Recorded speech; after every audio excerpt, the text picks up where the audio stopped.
Swarajya Samrajya Vibhutiresha Bhavat Kripa Shri Mahima Prasadat Prapta Maya Shri Gurave Mahatmane Namo Namaste Stu Punarnamostu Namo Namaste Stu Punarnamostu Namo Namaste Stu Punarnamostu Namastasmai Sadaikasmai Kasmai Chinmahase Namaha Yadetad Vishwarupena Rajate Guru Rajate Yadetad Vishwarupena Rajate Guru Rajate. Hari Om Tat Sat Jai Guru. We will start with the Shanti Mantra of Mundakopanishad.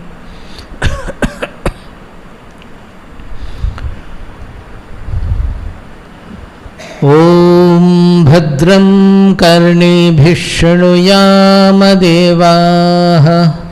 Om Bhadram Karnebhih Shrunuyama Devaah. Bhadram Pashyemakshabhiryajatraah. Bhadram Pashyemakshabhiryajatraah. Sthirairangaistuštuvamsastanubhih. Sthirairangaistuštuvamsastanubhih. Vyashema devahitam yadayuh. Vyashema devahitam yadayuh. Swasti na indro vriddhashravah. Swasti na indro vriddhashravah. Swasti na pusha vishvavedah. Swasti nah pusha vishvavedah. Swasti nastakshyo arishtanemihi. Swasti nastarkshyo arishtanemihi. Swasti no brihaspatir dadhatu. Swasti no brihaspatir dadhatu. Om Shanti Shanti Shanti. Om Shanti Shanti Shanti. So we should not forget the whole perspective. Otherwise we will lose track.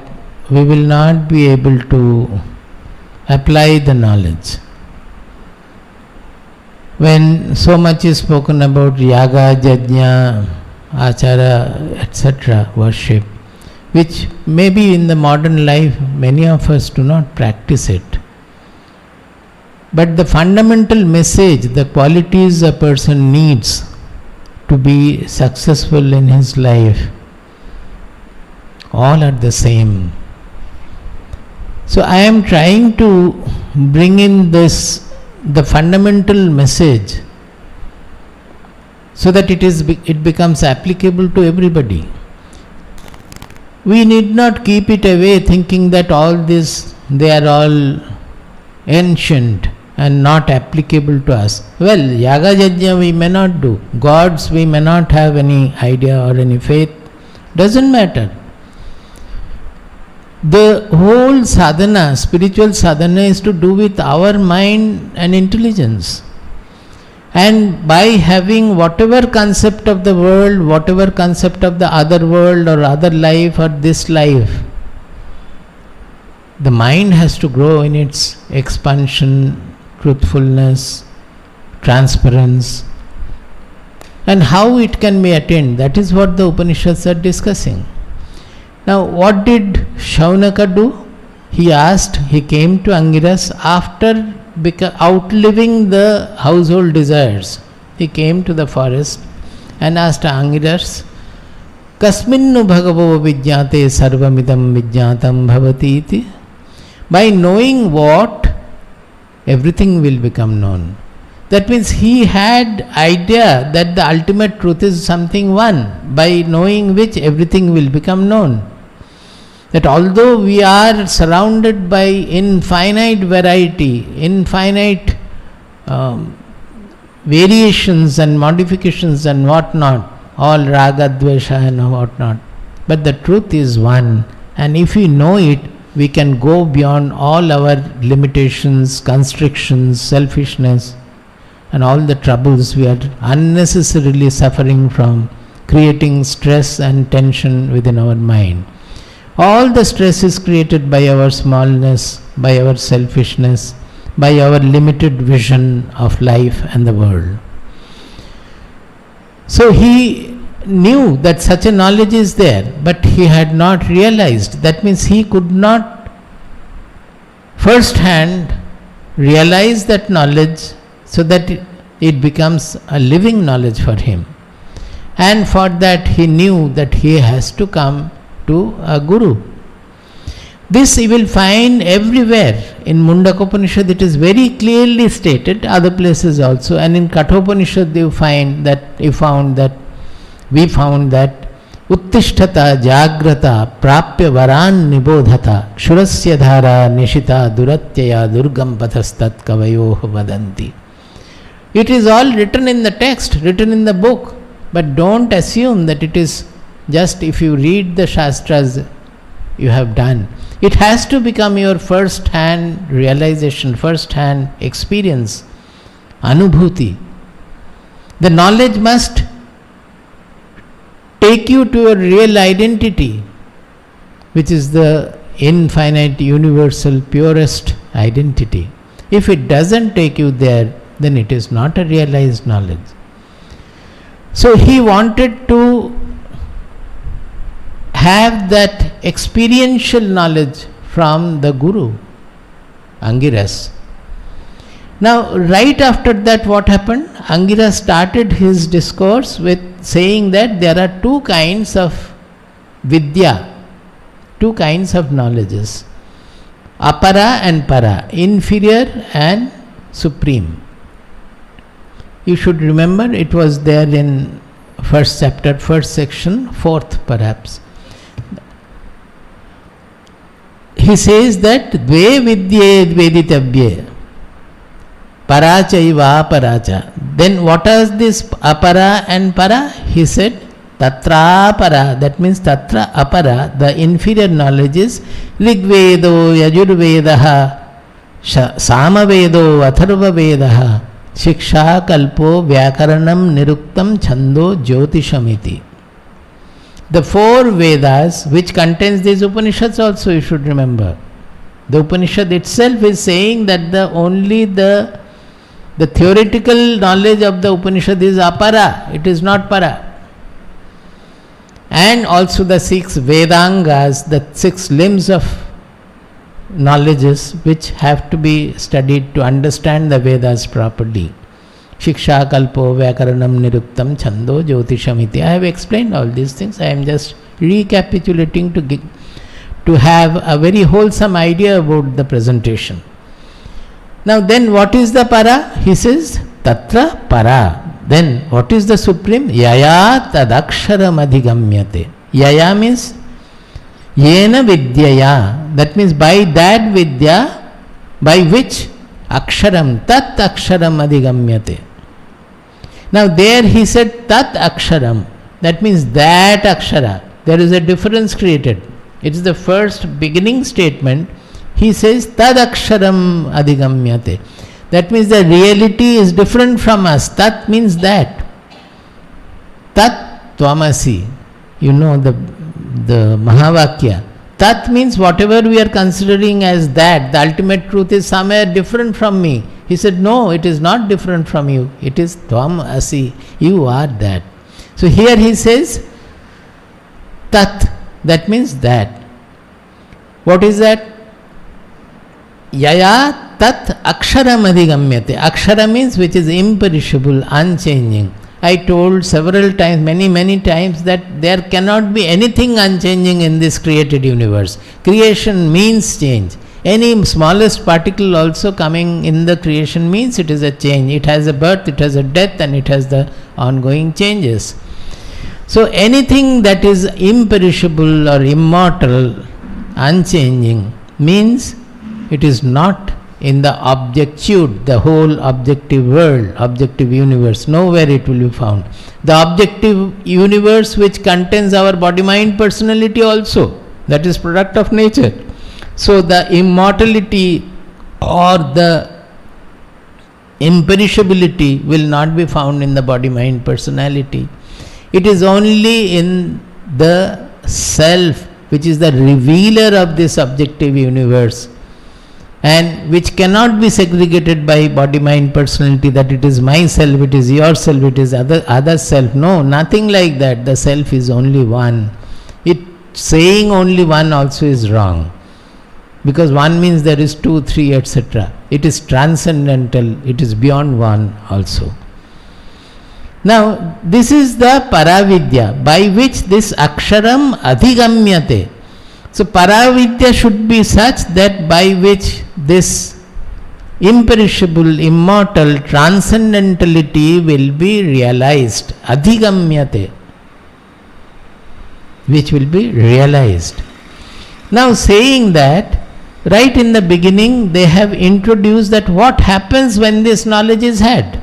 I am telling you the whole sequence. Those who have book should follow it and make some notes that you don't forget. Otherwise, all these things will simply fall off like the basket made of cane.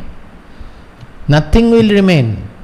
Unless I am not asking you to make notes now, but at least later on, listening again or playing it again, listening to it, you make notes and make it in your own manner so that the whole structure you can remember. So immediately he said that Paripashyati dhiraha. What is that? It is in the 6th verse of the first chapter, first section, 6th verse. What was that? Yattadadreshyam agrahyam agotram avarnam achakshushrotram tadapanipadam nityam vibhum sarvagatam susukshmam tadavyayam yad bhutayonim paripashyanti dhiraha. He says, dhiraha yat paripashyanti. That the dhiras, that means who have attained this, what do they see? They see it. And how do they see? They see everywhere. Paripashyanti means they don't only see in their heart, not in only meditation or not in the temple. They see it everywhere, because there is nothing other than that. The whole universe is appearing in that Atma or consciousness or Brahman. That is the only thing. So they see it everywhere. And what is that? It is the Bhuta Yoni. Although it has no hands, no feet, it is not seen by the eyes, not heard by the ears, it has no object property, it has no kartritva or bhoktritva, doership or enjoyership. It is nityam vibhum sarvagatam, it is all pervading, it never changes. All these are the characteristics of the truth. I have done it, so I am not going in great detail. But at the same time, being that it is the yoni of everything that we see in existence, that is all the hand walas, leg walas, all those who are with 2 hands, 2 legs, or multiple hands, multiple legs, or having intelligence, having mind, having life forces, all these things are appearing in that, are all coming from, it is the yoni of that, it is the womb of everything, but itself remaining unchanging. So it is something very amazing which cannot be found in the world, as I said repeatedly. Whenever anything is produced in the world, the original cause undergoes a change. the cause not undergoing any change and producing such a marvelous universe.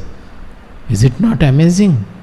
So he says that, but that truth is seen by the dhiras everywhere, not only within himself, but everywhere they find this truth.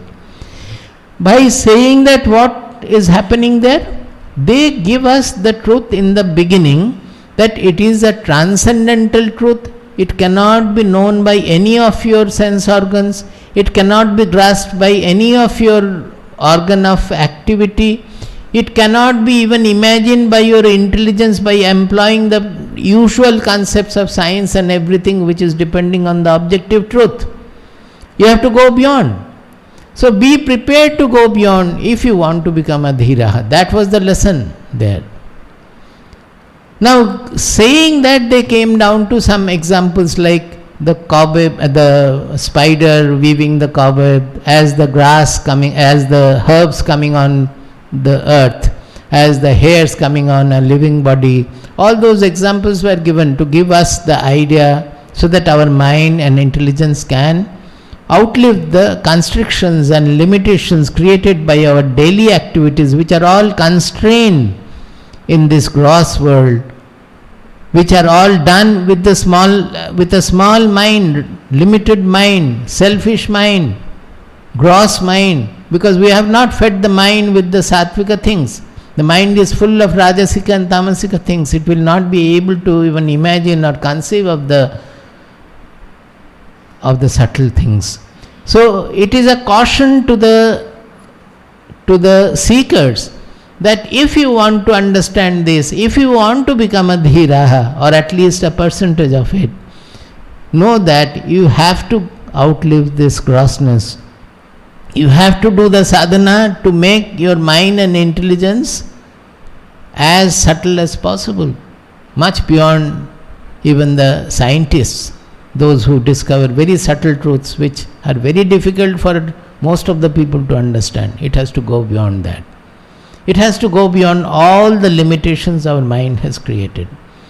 Saying that, then in the next section they started presenting that apara. What is that apara? That what are the yaga, yajnas, etc.? What are their benefits? If we perform them, why are we performing them, and how should we go about it?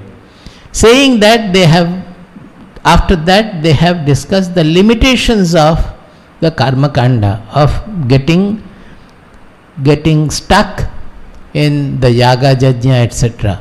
And they have criticized very, very strongly that those who get stuck in the karma kanda, in the achara and the yaga, yajna, etc., thinking that is the ultimate in life. Saying that, he came to the last two verses of the previous chapter, where he said that, not only last two, before that also, there I have presented how the three categories. One, those who are stuck in the karma kanda. And why they are stuck? Because of their desires. They are not fulfilled in this life. They want more and more desires to be fulfilled. And they conceive of the life after the body falls also. There we should have some more satisfaction and indulgence with the same sense objects and whatnot. So the heavens and many other things are described where the gods are enjoying and nothing else. What kind of enjoyment? We have to go there and see. So, saying that this is a desire, the people who are stuck to this karma kanda, and they are doing it because they have the desire to have attained some lokas where they think that their desires will be fulfilled. Then they have discussed the next kind of people, those who have taken to vanaprastha after outliving all the worldly desires, taken to vanaprastha, and they don't have worldly desires anymore, and they are very much devoted to Lord, but they are not given to enquiry. This knowledge will not done unless there is enquiry. The intelligence is carrying the ignorance about the truth. To remove the ignorance, you have to bring in knowledge of the truth. Without that it won't be. But there are simple people, austere people, devoted to God. They can have their life in that manner, and they leave their body in utter dedication to the Lord of their heart in devotion. But because they have not removed the ignorance completely from their mind, from their intelligence, they cannot expect to have the Jivan Mukti. That Jivan Mukti means you live in this world with the same sense organs and the same mind and same intelligence, but all getting transformed so that you enjoy the freedom. It is not for enjoyment actually. You become free and you know that you are free, you are no more worried about, you don't have any more desires. This desire is the blinding element. The moment we become free of desires completely and we develop the inquiry about the truth and the intelligence is illumined with the knowledge of the truth, then all the ignorance will go. And that is another kind of development where devotion, knowledge, activity, everything get fused together, and that is called Jivan Mukti. He is not bound by any stricture, any law, anything at all. Now, saying that, he started, now he is going to present that knowledge, that what is the sadhana for attaining this knowledge. That means that paravidya, which in the beginning he said, atha para yaya tadaksharam adhigamyate.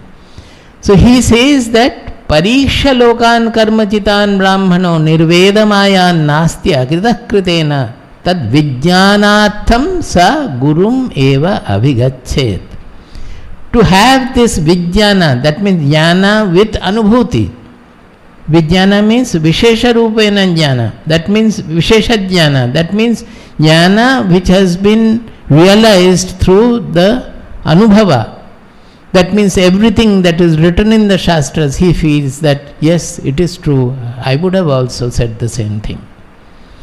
So to attain that vijnana, they gurum eva vigachet. He will go only to a guru, because this cannot be, guru means a realized guru, a sadguru. He cannot have this realization of the knowledge from anywhere else other than a realized guru.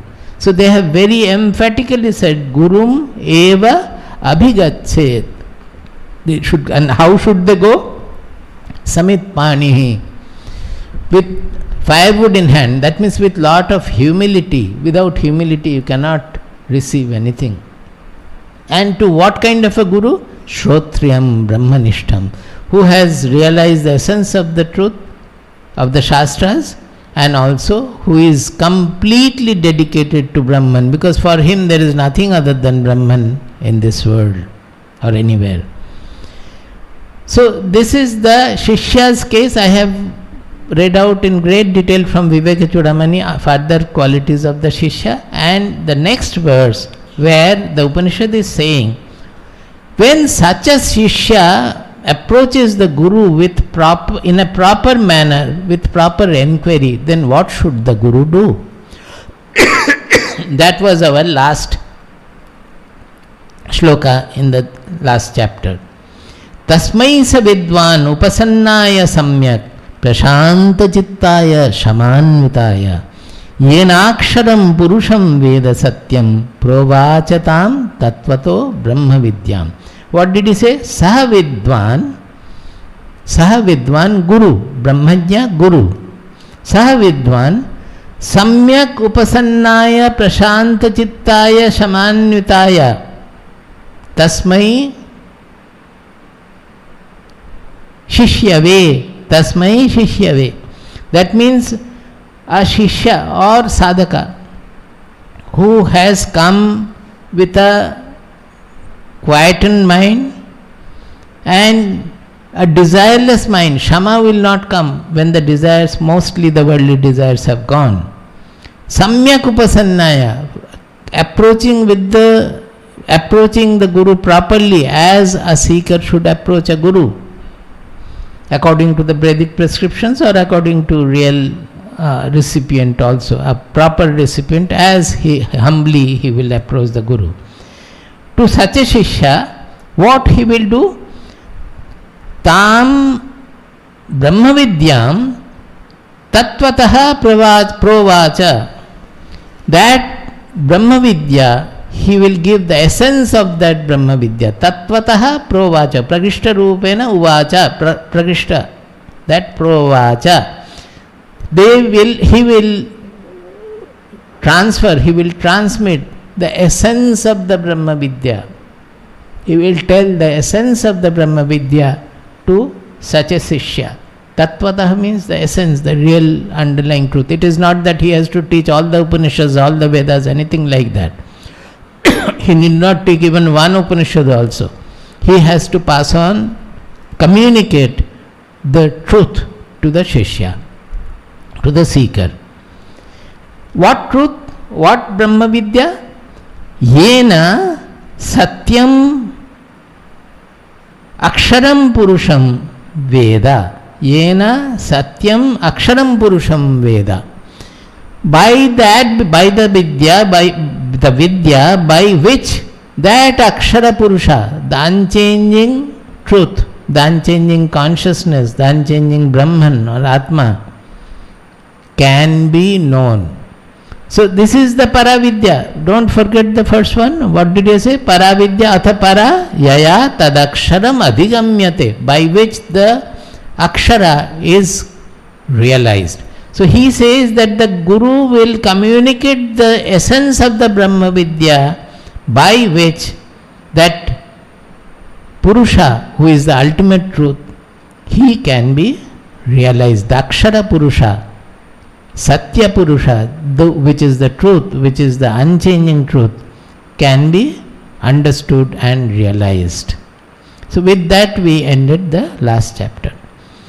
Now naturally they have to now bring in the Paravidya. That means how a person can proceed. Once one who yearns to know and realize the truth.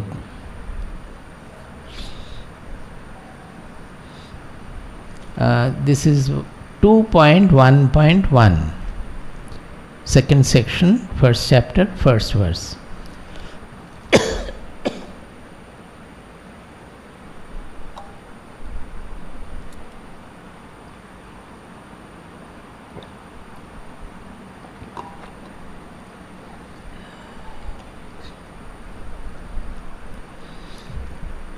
Tadhetat satyam Tadetat satyam yatha sudiptat pavakat visfulingaha yatha sudiptat pavakat vispulingaha sahasrasha prabhavante sarupaha sahasrasha prabhavante sarupaha tadetat satyam Tadetat satyam yatha sudiptat pavakat visfulingaha sahasrasha prabhavante sarupaha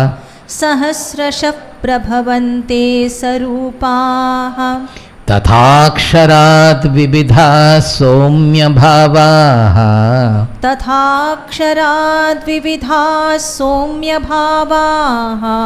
प्रजायन्ते तत्र चैवापि यन्ति.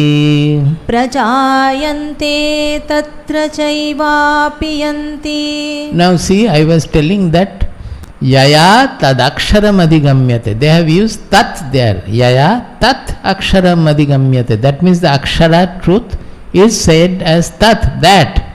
Now here is saying tat etat satyam. What is that tat? It is etat satyam. From changing over from tat to etat, we are bringing in that which was away from me to right in the closest point. Tat etat satyam. That is this truth. What is the truth? That is what we are referring to as I. It is right here. You cannot find him anywhere in the universe. You have to find it right within. Not only within, you have to find it in the I, without which you cannot even think. Nothing can be done. So tat etat satyam. Now, if you say that tat etat satyam, we have given a very colorful idea about Brahman, about Atma and all, and when you are saying that, no, that is what it is, you are that, then how will you conceptualize it? Because you have an idea of a very puny personality, a small, selfish, sorrowful, sad, stressed, klishta human being, mind. That is what our idea about ourselves. Now suddenly if you say that you are universal, on you the whole universe is appearing to be, will you be able to accept? Will you be able to conceive? You will only hear, that's all. So your mind, a guru will try to take the mind of the seeker to that level where he can imagine it and then realize it later. You will find everywhere in Bhagavatam also, when they are asking about to meditate on Vishnu, they are saying that you are first thinking about the lotus feet of Vishnu, but then slowly you move your focus to the smile of the face. Why smile? You will not be able to imagine a smiling face without your mind becoming prasanna. Do you understand my point? Try to do it. You will not be able to imagine a smiling face. The smiling face will completely engulf you only when your mind becomes smiling, your mind becomes prasanna, becomes placid. So by focusing on the smile of the Vishnu, what are we doing? We are becoming cheerful, we are becoming placid, we are becoming prasanna. It's such simple things.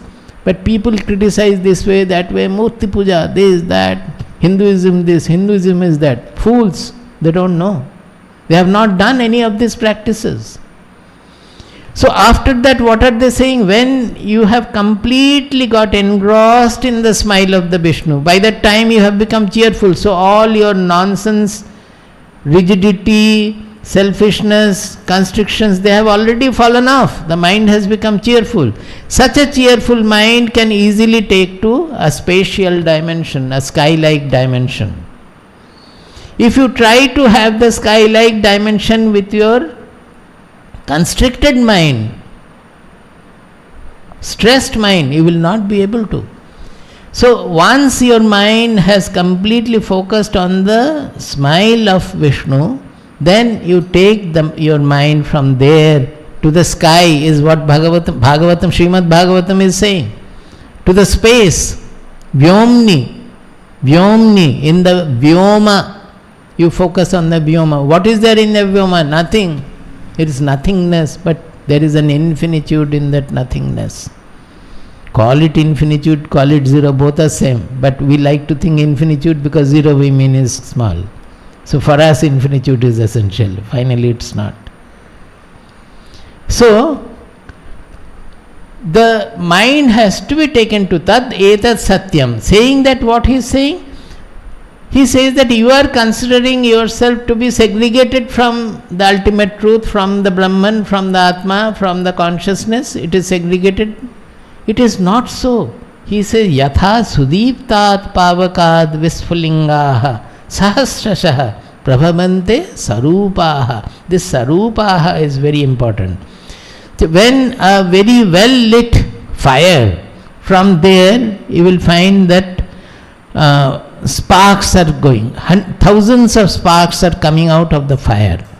So each spark, are they not the same fire? Do they not have the same brilliance? But they appear to be segregated. They appear to be different from the fire. They appear to be different from each other also. Just like that, we are the sphulingas of this infinite universal Purusha, the universal consciousness, thinking that we are encapsulated by this body, that body, and so. It is not so. We are, in effect, in our nature, we are nothing different from the ultimate Purusha, the ultimate consciousness. Sarupaha, the sparks are going out, but They are maintaining the sarupaha, that maintaining the same qualities of the fire.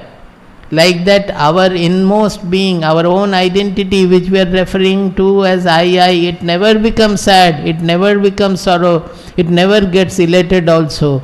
It always only goes on revealing everything, the outside world as well as the inside world.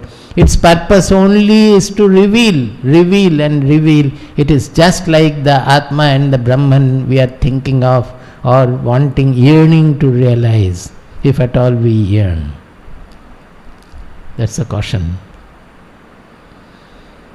Prabhavante sarupaha, they are constantly coming out from that fire and appearing as different in infinite numbers, but they are the same fire. Tatha aksharat, like that, from the akshara, from the imperishable.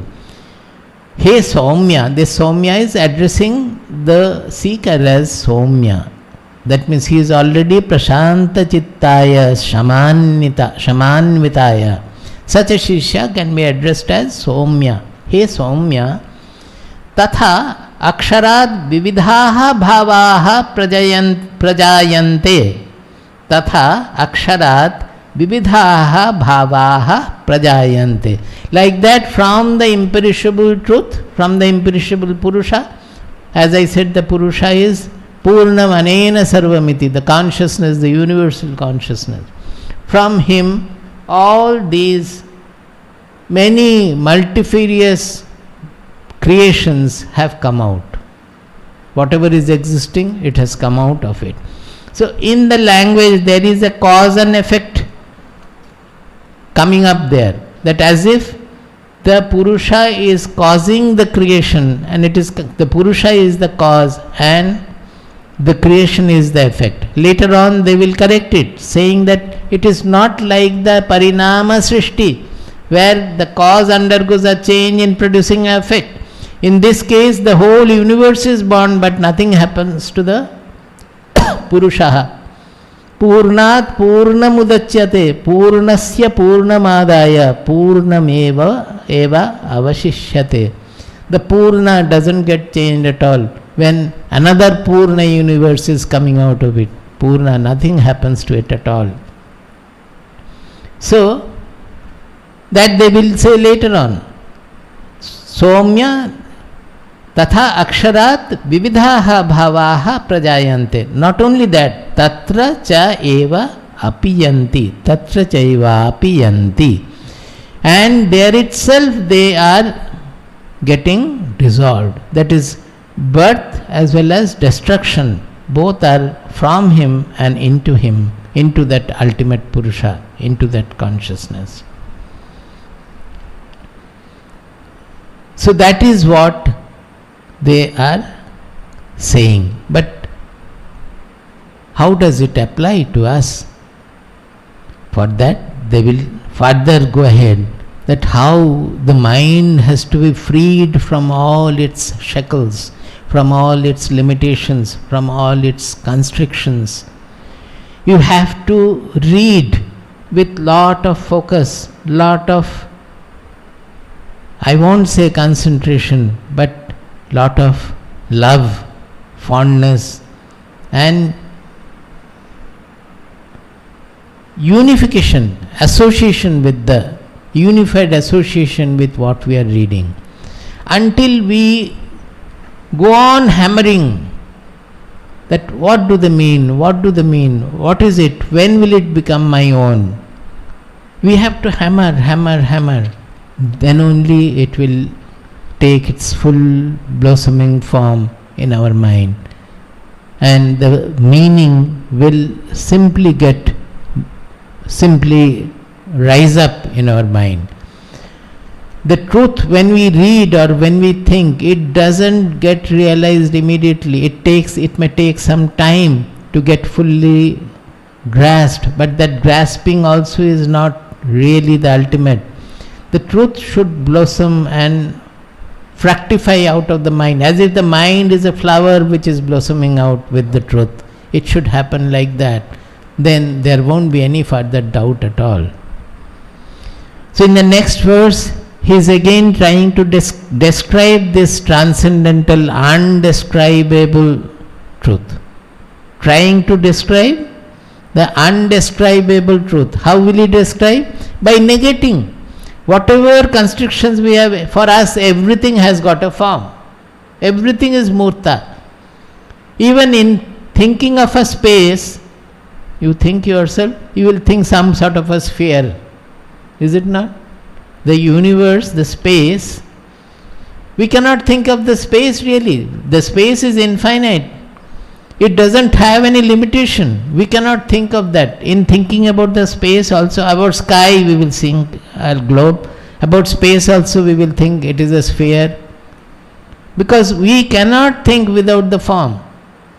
So to knock out that form which is deeply ingrained in your mind, you have to hit again and again. He says, Divyo hyamurtah purushah Divyo hyamurtah purushah Sabāhyābhyantaro hyajah Sabāhyābhyantaro hyajah Divyo hyamurtah purushah Divyo hyamurtah purushah Sabāhyābhyantaro hyajah Sabāhyābhyantaro hyajah Aprāno hyamanah shubhro Aprāno hyamanah shubhro Yaksharat paratah parah Yaksharat paratah parah Aprāno hyamanah shubhro Aprāno hyamanah shubhro Yaksharat paratah parah. Yaksharat paratah parah. See how many times they have used he. This he is emphasis. Indeed, yes, it is so. It is. Divyaha. Divya, it is from Dib Dhatu, which means brilliance. Again, when we say something is brilliant, you will see that the fire is brilliant, the sun is brilliant. Forms are coming in there. You cannot think of a brilliance without the form, formless brilliance. You immediately think in terms of visibility. That brilliance means, yes, the light will fall here and there. No. The brilliance they are talking about is the ultimate brilliance, the brilliance of the consciousness, which is revealing the entire world, which is revealing even the sun. The sun, you would not have known the brilliance of the sun unless your consciousness had been there. Only when your consciousness reveals, you come to know. So is it not a brilliance? This is the real brilliance, the ultimate brilliance. All other brilliances are secondary brilliance. They all need the brilliance of the consciousness to get revealed. But that consciousness does not need anything for revealing itself. It reveals everything and gets revealed. That is the brilliance he is talking about.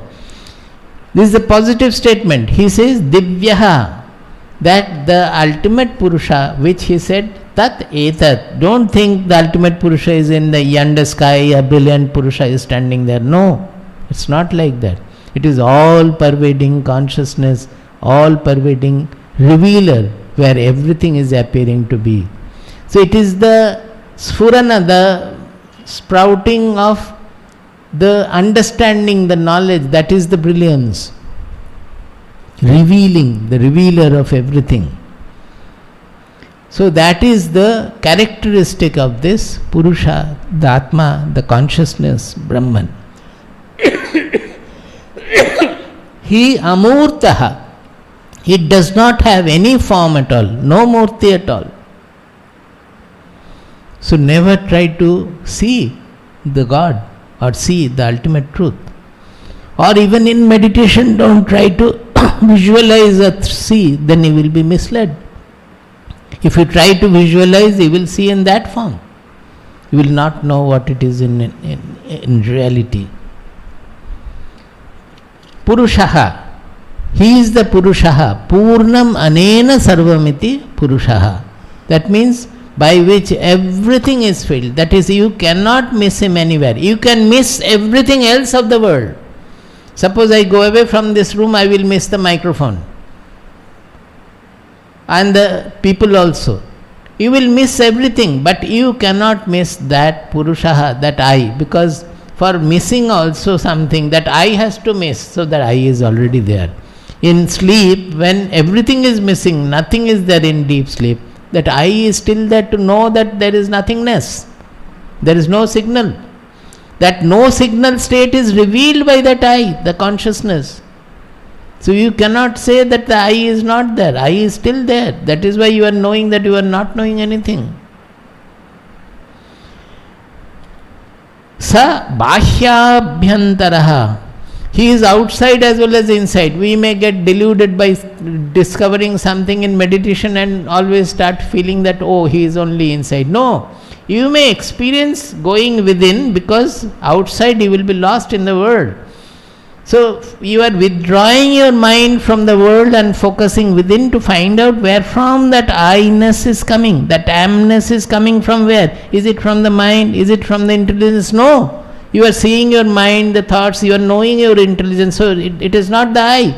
So you look farther, deeper within. Then you realize that as long as I am trying to look within, what am I seeing? I am the seer. How can I see it as different from me? So finally you leave all your effort, and then the I reveals. When you don't look for anything at all, then the I reveals to you. And then there is no bahya and antara. There is no outside the body and inside the body.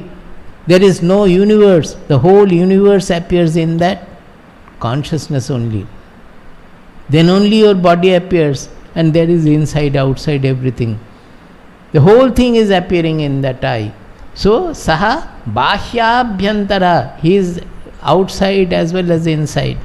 Antashunyo bahishunyo shunya kumbha ivambare. You have a picture in the sky, in space.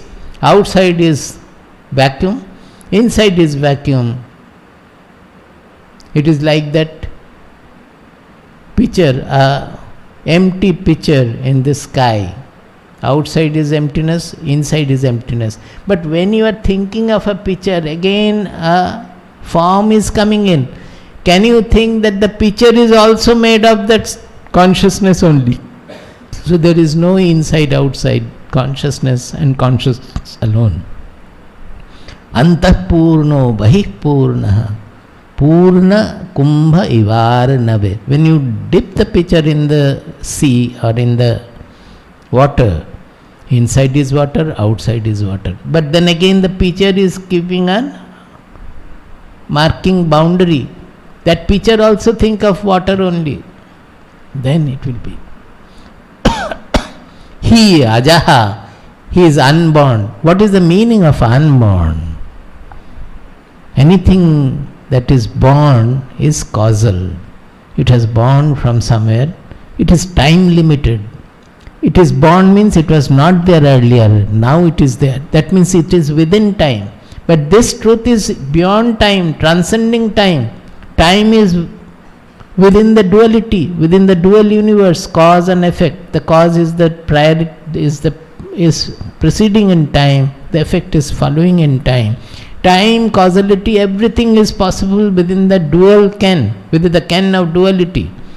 This truth is beyond duality. Even the subject-object duality, when we transcend, then this truth manifests. That is, I am the seer, I am seeing something else. That is a duality. I am a knower, I am knowing the truth. No, it is a duality. When the knower and the known, everything gets merged together, then it becomes the truth. So he is ajaha. You cannot think of his birth or death or any change at all. All the changes are between birth and death. Not only bodily birth and death, for a particle also. Its creation, its destruction, and in between whatever motion it has. Everywhere it is so. Changefulness means birth, then growth or decay, and then destruction. Apranaha. Oh, we think that it is the life force in us, God is the life force. He says that He doesn't have any life. Only when He manifests through our body, mind, personality, we feel the life. Life is there. But He doesn't have life. He manifesting through a jiva manifests life as life. So when you try to know Him, don't try to know as something living, moving around, or helping you in your difficulty, or cursing you in your misbehavior. Nothing like that. He cannot curse, He cannot help also. Apranaha. The life forces are created by the body. It is not created by the body. But when the Jaiva molecules, when the biological molecules, they get together, form the organs and all, and it starts its own, in science we call it reducing its entropy. That means it can automatically maintain its temperature. Then it can function as a living cell. See, when your temperature goes beyond 108 degree or so, you will die. What is happening? You are not able to balance your entropy, that the heat content in you, you are not able to eliminate. The body is rising, the cells will not survive in that. Any living cell will have the automatic, will have its own way of expelling the heat, reducing its entropy and keeping the temperature constant. So this life form is an expression of the consciousness when it is manifest in association of the body-mind complex. Now this body-mind complex is only an appearance in the consciousness. So when you move from this analytical study, objective analytical study, to the real form, they are only appearances in consciousness. Just like something you see in the three-dimensional projection, the hologram, that colored figures are appearing. Actually it's not there, nothing is there. You can cross through the palace, you will not hit any pillar or anything. It's all in the light. So it is called Vivatta Srishti. Earlier I explained in great detail, so I am not mentioning these shishibotol terms, which is difficult to chew, the glass bottles I say. They are not difficult, but we think they are difficult. So it is called Vivatta Srishti. It is not Parinama Srishti. Parinama Srishti means when a material undergoes a change, like sun, as it is radiating, the hydrogen is getting converted into helium, and the proportion of helium in the sun is increasing, and outside you are getting radiation, heat and all that. So there is a change in the cause in producing the effect. That is called Parinama Srishti. Here the cause does not undergo any change. The Purusha remains the same Purusha when the whole universe manifests on it with the tremendous activity, unimaginable activity, and all the powers of nature, they are active on it. The Purusha, which is the substratum of this, that doesn't undergo any change at all. So that is why the creation is called Vivatta Srishti.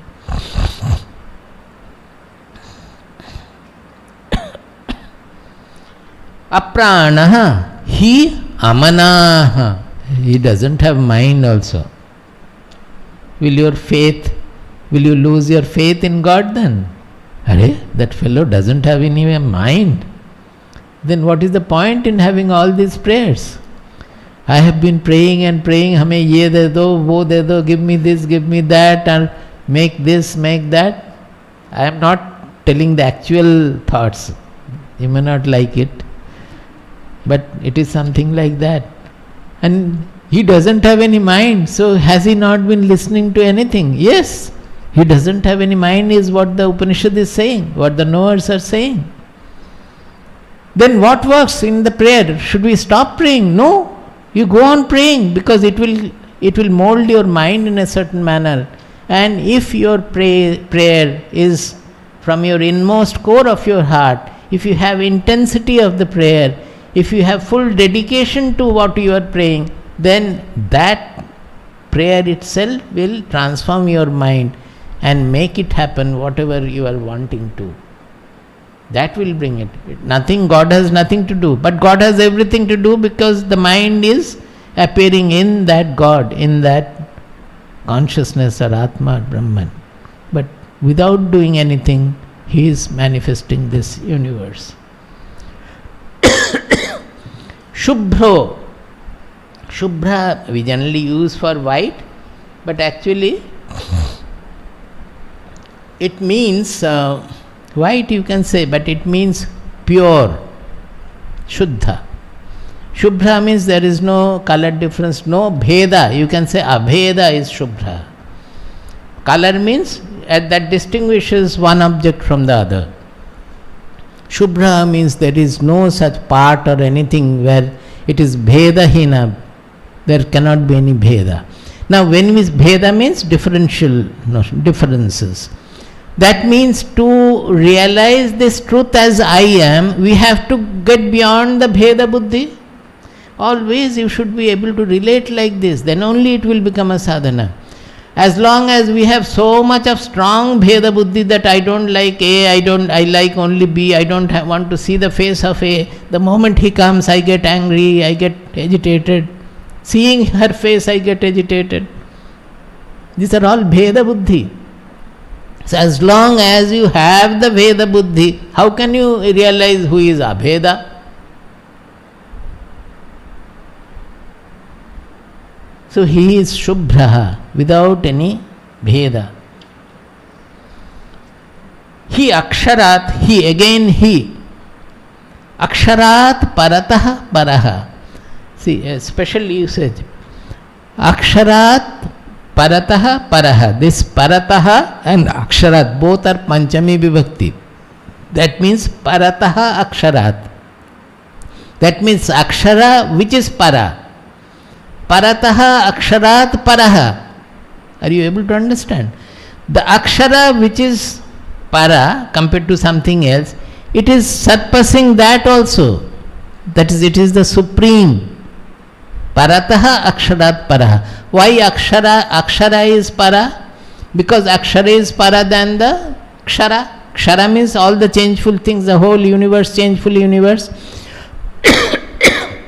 which is appearing on the akshara. So akshara is superior to the changeful universe, kshara. And that superior akshara, compared to that also this purusha is para. Aksharat paratah para. Paratah aksharat paraha. That means it is the supreme. Why they are saying that it is even higher than the akshara? So all along we are saying aksharad adhigamyate. Tad aksharad adhigamyate. Unchanging is realized. Now he is saying the Purusha is even superior to that, even beyond that, transcendental to that. Yes, because when we are saying akshara, it is in comparison to kshara. It is all within our concepts, conceptual thing. Kshara is changeful, akshara is non-changeful. It is within the duality, within the ken of duality. The Supreme Purusha is beyond duality.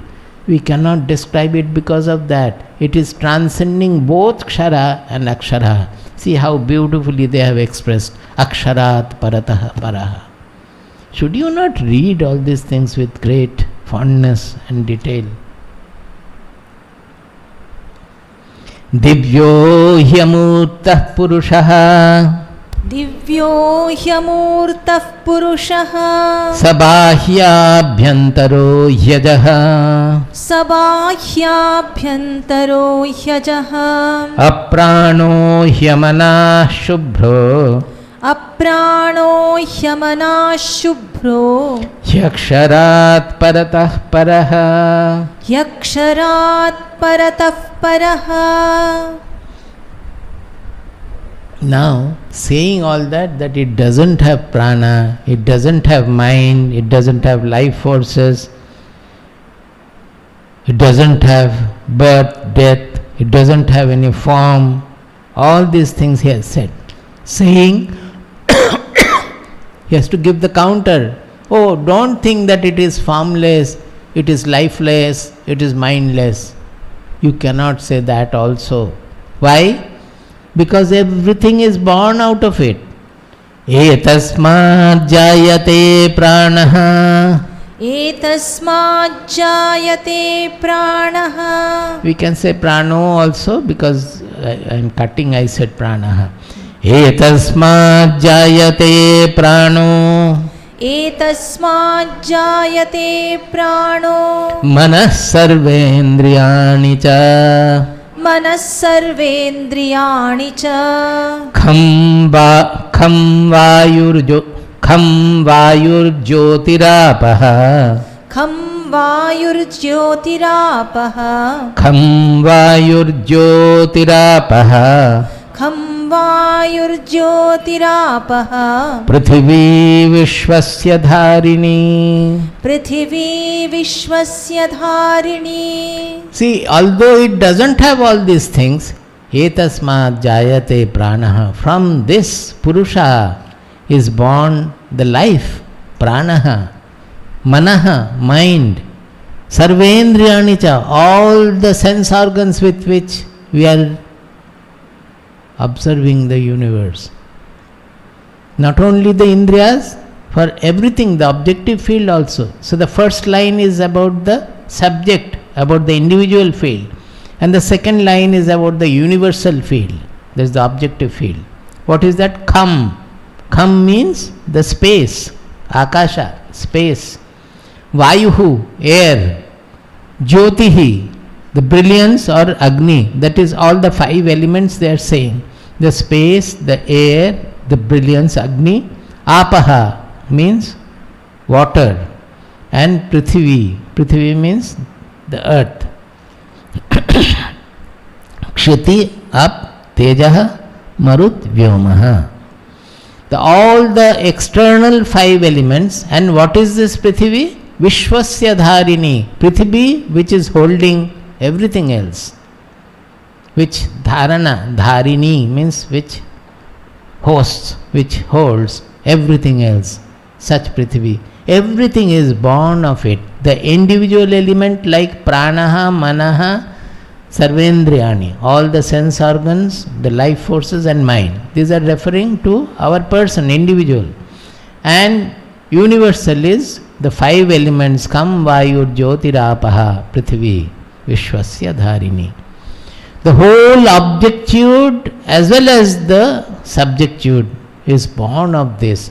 So whatever is there in the objective field as well as in the subjective field, all have come out of this lifeless, mindless, formless brilliance.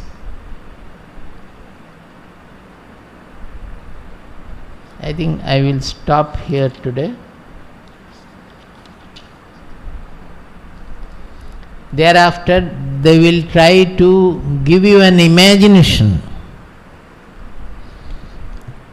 that of the Vishwa Purusha, as we say, Virata Purusha.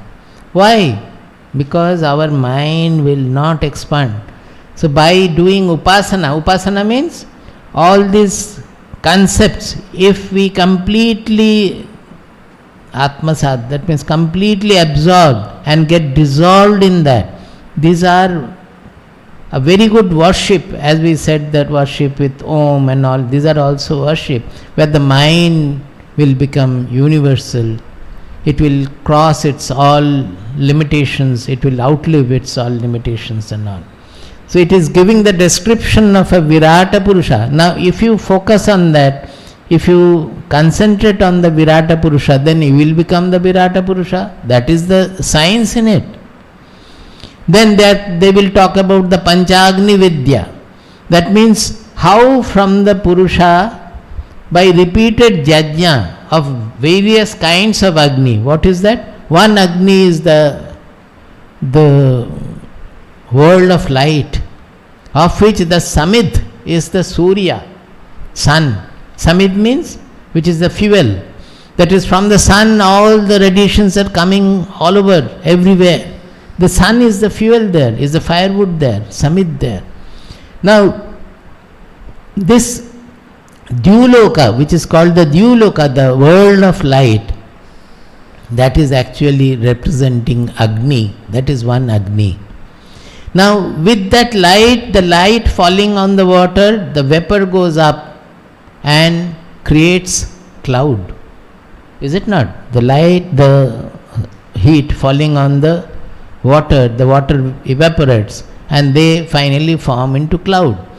So, this Agni, when it is offered or sacrificed in the universal yajna of the Lord, that creates cloud. From this Agni is created cloud. Now this cloud in its turn will become the Agni again. Why? Because from there the rain will come down and the Oshadhayaha, all the herbs will grow on earth. So the rain is causing the growth of the herbs. So it is the offering to the earth giving rise to the birth of the herbs. So that is also taking part in the universal yajna of the universal Lord, or the universal yajna of the Lord, by becoming the cause of the herbs coming up. And with those vegetation, with the herbs, eating those, the Purusha and Stri are born, and they are also the Agni for the next and next generations. So the 5 kinds, 5 Agnis are described. It is called Panchagni Vidya. It is called Panchagni Upasana. Don't consider it to be ancient and it is useless. It is not useless. If you can focus on this, what will happen? You are knowing that I am not segregated from the ultimate Purusha. I am part of the universal yajna. I am only an element, just as in a crystal, the different atoms are bound. They are all interchanged. Like that, I am also unified with the whole universe, with the Purusha. From the Purusha I have come in this process, from the Panchagni, I am born of that, and that Purusha is still like the Sfulinga, like the spark of consciousness in me, not in me, but I am that.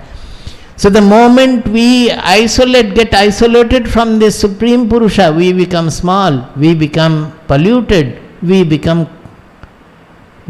desireful, we become fearful, we bring in all the corruptions, all the troubles of life.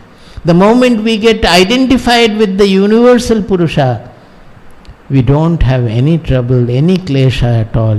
We get unified with the Purusha and we go beyond all the limitations, all the constrictions. The separations brings to us all the corruptions. All that is causing stress is because of separation. You apply it in your daily life, you will find it is the separation from your family people, or separation from your friends, or separation from others, which is creating all the tension in you, all the stress in you. The moment you go away, outlive these separations, outlive these limitations, you will find the stress elements are falling off one after another, and you will become free. That is the purpose of the Upanishads, to make us free. We will stop. Om Bhadram Karnibhih Shrunuyama Devaah.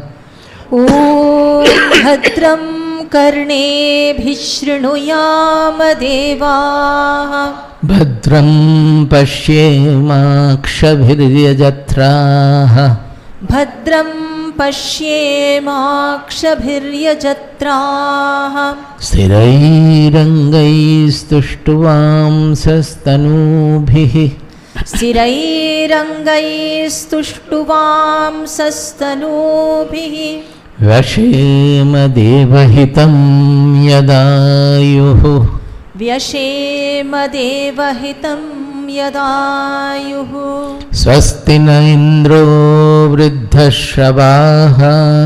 Swasti na indro vruddhashravah. Swasti na pusha vishvavedah. Swasti nah pusha vishvavedah. Swasti nastakshyo arishtanemih. स्वस्ति नस्तार्क्ष्यो अरिष्टनेमिः स्वस्ति no बृहस्पतिर्दधातु स्वस्ति no बृहस्पतिर्दधातु